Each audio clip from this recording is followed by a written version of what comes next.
No, about 5 actually. Good. Okay. Where's that?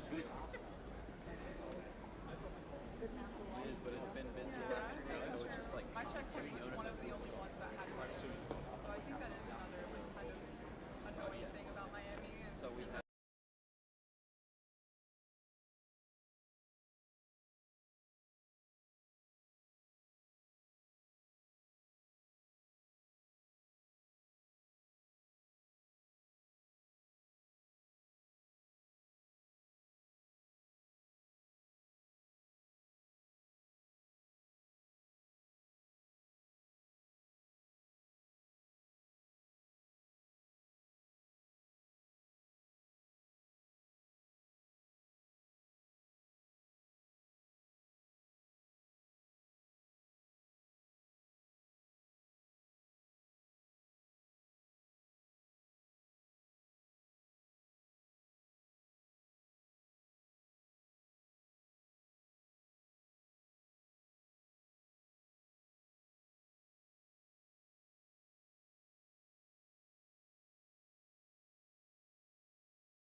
Hi.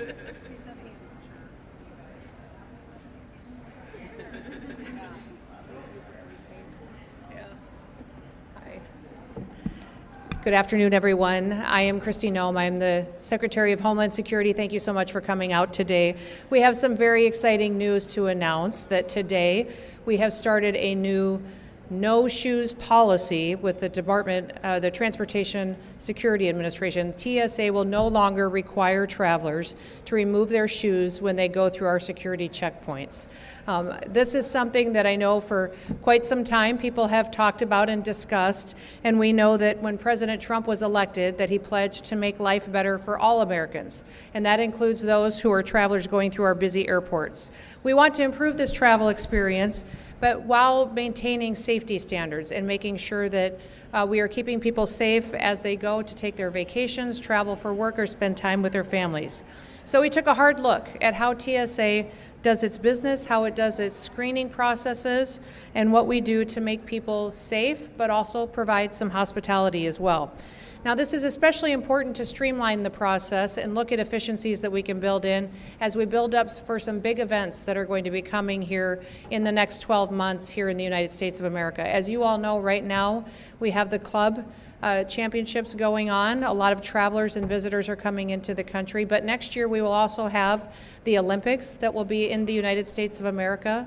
The World Cup matches will be happening, as well as many America 250 events. All of those will bring us record travelers to the United States.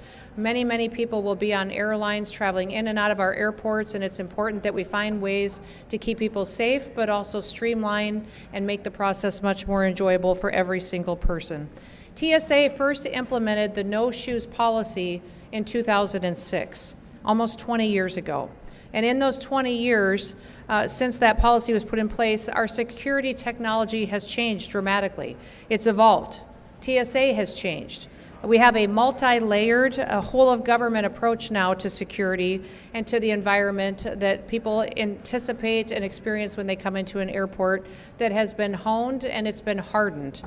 We are very confident that we can continue to provide hospitality to folks and for American travelers and for those visiting our country while maintaining the same standard of security for passengers and for our homeland.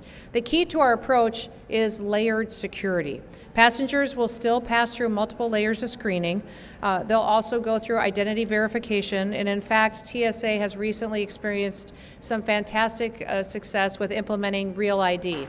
As you know, Real ID was put into statute over 20 years ago, and we recently put that into place that it went seamlessly. In fact, right now we are experiencing over 94% compliance with passengers who come through our airports and screening processes with Real ID compliant identification. Now, as you know, most of those IDs, if they're driver's licenses, they'll have a star in the right-hand corner. They may use other federally recognized identifications such as passports or tribal IDs or military IDs. But many people thought that when Real ID was implemented that it would be difficult. It would, some in the mainstream media talked about it being Armageddon, that it wouldn't be able to happen, and it has happened seamlessly because of the hard work of those who work within TSA and because of our security officers who worked very hard to make sure that passengers were compliant, but to do it in a way that facilitated their traveler. So please, I'd encourage all Americans to still go out there if you don't have your Real ID yet. It does help us identify who you are and keep passengers safe. And we would encourage you to go so and to do that. Now we're just getting started. We've implemented several transformational changes at TSA and our security checkpoints already just since the Trump administration has come into office. We have recently piloted different types of security lanes. We have family lane security checkpoints that are open at several airports that allow families to get screened separately from other people so that it can be very accommodating for them and their experience with children or small babies. We also have implemented around some of our air bases and facilities the ability to have a military lane that expedites the process for those who currently served in our armed services, those who are stepping up to defend our freedoms, that they can have a security checkpoint specifically dedicated to them and in those areas where we see high traffic volumes of those who serve. With this no shoes policy, we anticipate that Americans and travelers and those coming into our country will be very excited that they will no longer have to remove their shoes. The one thing that I will say is that doesn't mean that there won't be times once in a while where someone will have to remove their shoes. If they get put into a different situation or need additional layers of screening where that may be asked of them. But overwhelmingly, the policy will be that no longer will that be required of every single person that comes to a checkpoint. The golden age of America is here. We're so excited that we can make the experience for those individuals traveling throughout our airports in the United States much more hospitable, more efficient for them, more timely, and that they can get to their destinations and spend much more time with their loved ones and with their families and with those accomplishing great things for their future. So with that, I will open it up to any questions that any of you may have. Yes, ma'am.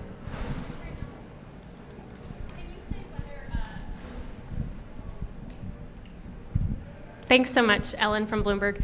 Can you say whether travelers who don't have real IDs will have to take off their shoes?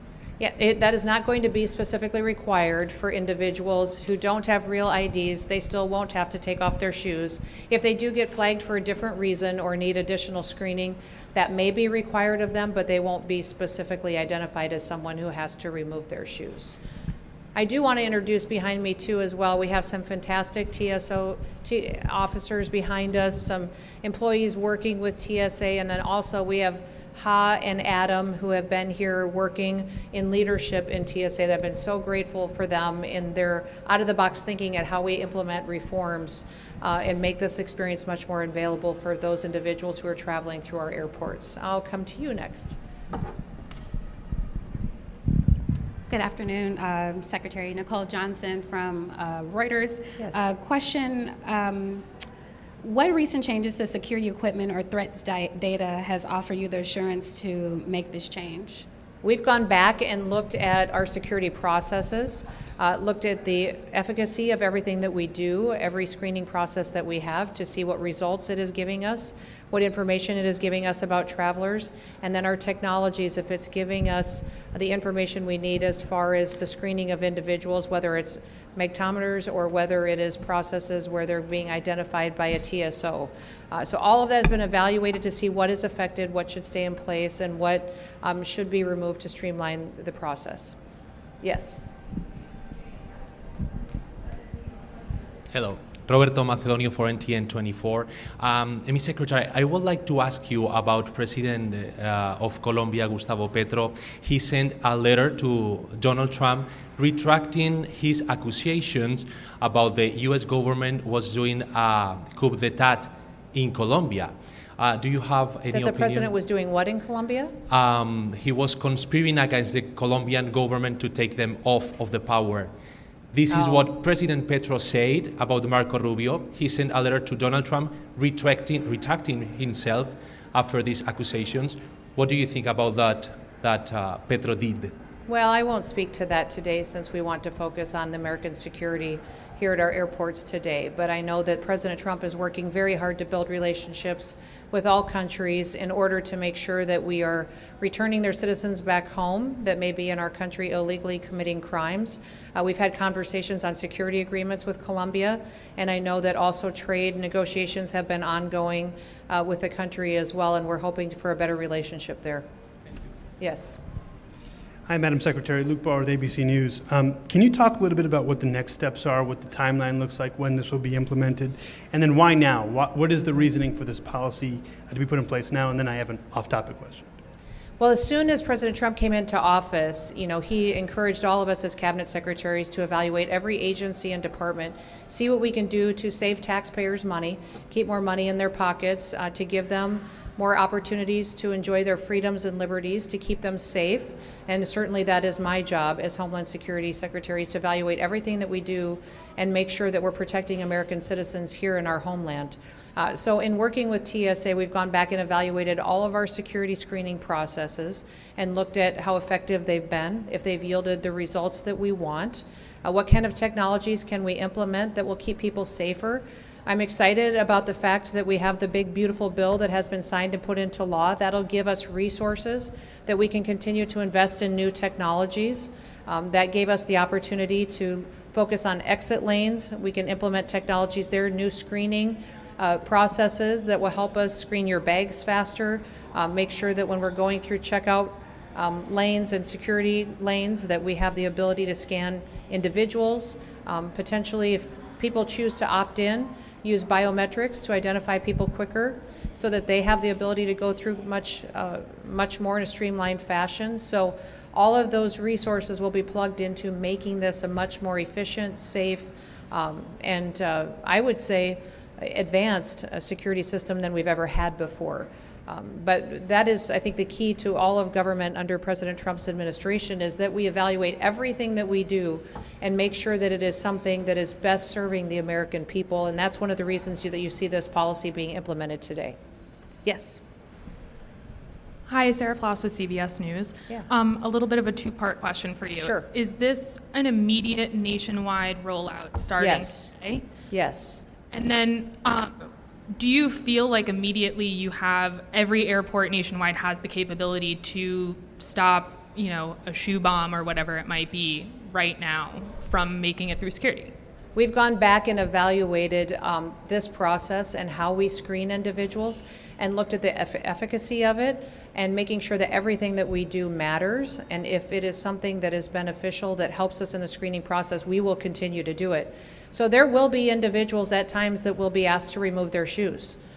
If we think there is additional layers of screening that is necessary, that may still happen to an individual. But we are excited with the fact that we have the technology now, that we have the multi-layers of screening in place that we've built in over the recent several years that give us the ability to allow our travelers to keep their shoes on.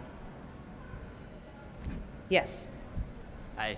I'm Pavan from Politico. The Supreme Court ruled this afternoon to allow President Trump to move forward with mass firings of federal workers. Will the TSA move forward with a reduction in force, and what could that look like and when? We'll continue to evaluate the decisions out of the Supreme Court, but as always, we comply with court requirements and federal court decisions. Yes. Hi, Alexandra Scores, CNN. Yes. I'm wondering if this shoe removal policy was that some level of security theater? Why did we do it all these years? Everything that TSA does and requires of travelers has always been necessary, but they have advanced over the years. Since the no shoes policy went into place in 2006, we have made advancements in how we screen individuals. As you've gone and traveled through airports, I'm sure you've recognized it as well. We've added new scanners, new technologies, more TSO officers in some areas.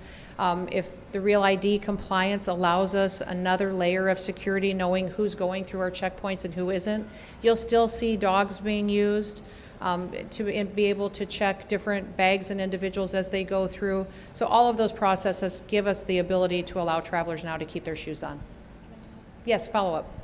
And so knowing that, does this new implementation lessen the value of PreCheck? And will we see decreases in prices maybe?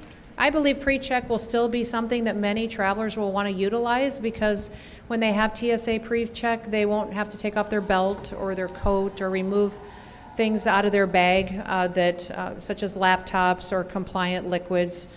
So TSA PreCheck still adds a value to those travelers. What we're implementing here today for every single traveler is just that they get the chance to keep their shoes on, which I think they'll be thrilled about. Yes. Hi, this is Marta Garde from FNU Services. Mr. President said today that you are not going to need so much border funding because no migrants came into the border last month. How much do you think that you can save, and how are you planning to spend those savings? Yes, we are continuing to look at the dollars that were appropriated to the Department of Homeland Security through the Big Beautiful Bill.